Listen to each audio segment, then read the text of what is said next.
So we're going to have a conversation today with Jason about his experiences and give him a chance to share his wisdom with you. I want to start with your experiences helping companies scale disruptive technologies, something you have some expertise in.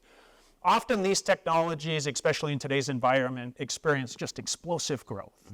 And I'd like your comments on that explosive growth and how do you build a sustainable company that's growing at such a fast pace? So I was at Amazon. I joined when it was, early '99. So it was just becoming about $1 billion business. I think I was the 300th employee in Seattle. I think there's more than that now. We were in like these temporary offices in the Key Tower at the time. But anyways, and then I stayed there for about 11 and a half years. We went to, I think when I left, we were about 50 billion. The first few years I was there, we were Amazon.com because we were making things up, they said. That's when I guess I learned my accounting that we used a Groupon. And then we were also Amazon.org because we were like the world's biggest nonprofit. At least that's what Microsoft always called us. My friends at Microsoft. And then, anyways, so now obviously it's quite a well-known and I think reputable company. I went to Groupon where we went in about 4 years. We went from about 700 million to about 7 billion in sales. So it grew about 10x over 4 years. And we'll maybe talk more about that. I went to Open Door where we went from about 400 million to 4 billion in about 2.5 years. Then at Splunk, software, so things don't go quite as quickly. Went from about 1.8 billion to 3.6 billion over about 3.5 years. So that's kind of the context of where my experience comes from. I think to the base of your question, like, what is it that you have to think about when you think about these high growth companies and scaling and kind of what are the learnings. And just to be clear, when I say learnings, that generally means I probably somewhere made some sort of mistake. And then, I was taught early on, you can make almost any mistake once, but probably not twice. And so learnings are, hopefully you make a mistake once and then you don't do it again and that's your learning. But it ended up becoming the cautionary tale for, at that point, the CEOs of Airbnb and Uber and a bunch of these other fast growth companies, they'd come and met with us a few times and they're like, wow, thank you for sharing all these lessons. We'll make sure we don't do what you did. And I was like, okay, glad we could help. But yeah, so it ended up being, I think, just ended up being a bit of a benchmark on here's what these high growth companies that we were one of the early ones, but a bunch of others then came about that went through the same things. They can now say, okay, now we know what happens if you don't really get your arms around some of these different things. I don't know if you're at the right age, but Groupon was really hot. Everyone bought a bunch of these. We had a team from Second City. In fact, 2 people that went on to Saturday Night Live were on the team that would write the copy, and they were just really hilarious, kind of smart ass things. And you just see it, and you're like, I gotta buy this. Is just too good. It's like $20. I'll buy it. So people bought all these Groupons. And then after a while you realize, wait a sec, I have like 20 Groupons in here. They all expire in the next couple months, and and of course we're already public. And then I remember the CEO coming to my office going, we've got a huge issue. These people aren't using the Groupons fast enough. We have to create an exchange program. And I was like, you can't exchange a Groupon. That messes up all the rev rec. He's like, well, I don't care. We got to fix it. And I was like, we just went public a couple months ago. I can't go change rev rec. That's not possible. And then anyway, so then we started coming up with these were like fundamental business issues that if you were private, you would have said, of course, we have to change the value proposition to allow the customer to make sure they're going to get some value instead of doing what was required to make sure you satisfied the various accounting requirements. And so that's just another example of like, you really need to understand product market fit. You really need to understand exactly what the value proposition is and that it's durable. It doesn't need to change.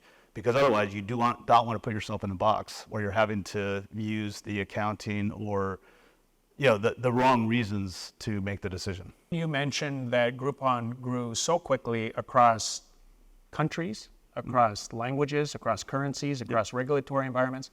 And Amazon International had the same sort of exposure, right? So can you share a little bit about what it's like to plan from a budget or financial planning standpoint when you're forecasting across ethnicities, cultures, currencies, regulatory environments, inflation rates, those kind of things?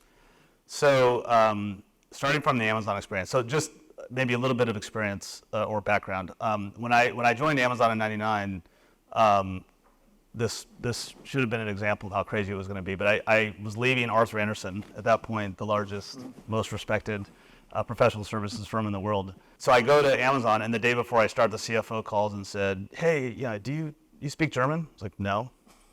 Do you have a passport? I was like, actually, I don't. I've been to Vancouver and I've been to Tijuana. She's like, would you be willing to go to Germany for a month? We just launched it, and honestly, we can't even count cash, and the business is $1 million, it's tiny, and we need you to help. So anyway, so I go to Germany. I spent 6 months there, then went back to the U.S., went back to Germany again 5 years later. But now instead of being a $1 million business, it's now a $1 billion business, and now it's dealing with a bunch of scaling issues, and we have problems with payment methods because the way Amazon started, like a lot of U.S. multinationals, is we'll just take the U.S. business and then we'll just drop it into Germany and the U.K. and whatnot. And even though 80% of commerce is done on direct debit, we won't offer direct debit. Customers will be fine. And of course, then I go over, and then as the American who's, the lifeline to the U.S., they basically tie me down and are like, you have to get us, direct debit. You have to get us, all these different things that were kind of culturally unique to Germany. From there, I went to China when Amazon entered in the China business in 2006, 5-6.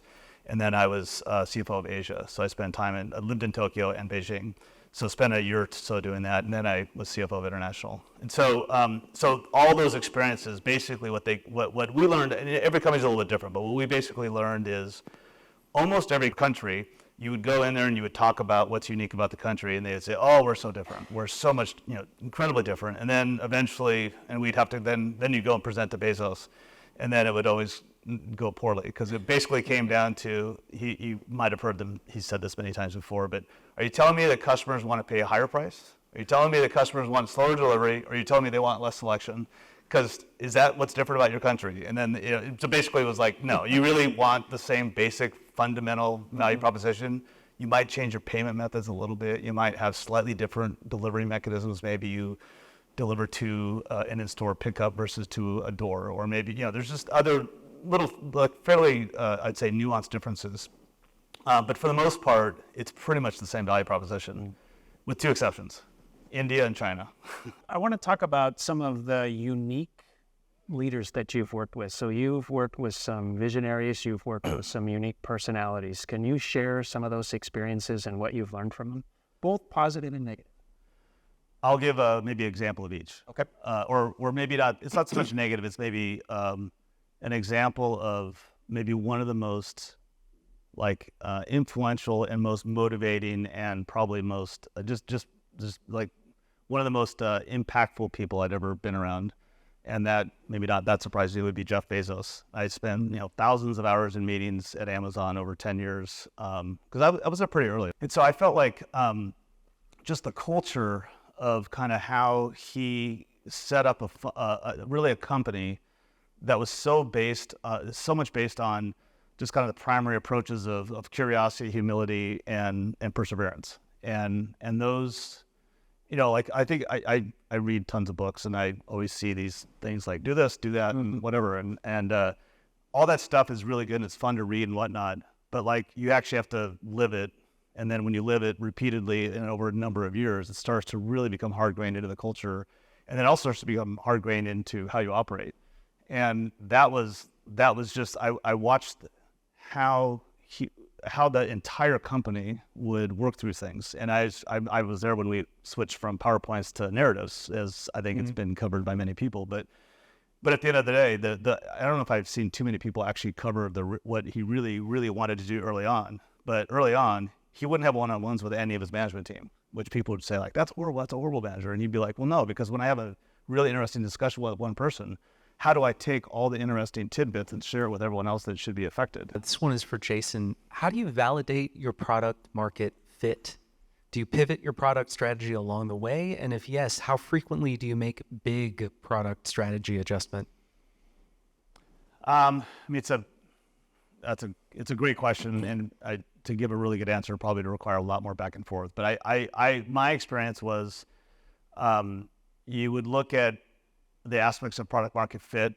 So if it's like conversion would be a typical. If you're in an e-commerce site, it would be like what is the product that you're selling? What's the conversion that you're getting? And is it work in such a way that your overall conversion, your cost of acquiring a customer, and your cost of whatever other variable costs are less than what you're going to get from the product that you're offering, whether it's a e-commerce product or even whether it's a delivery product, whatever.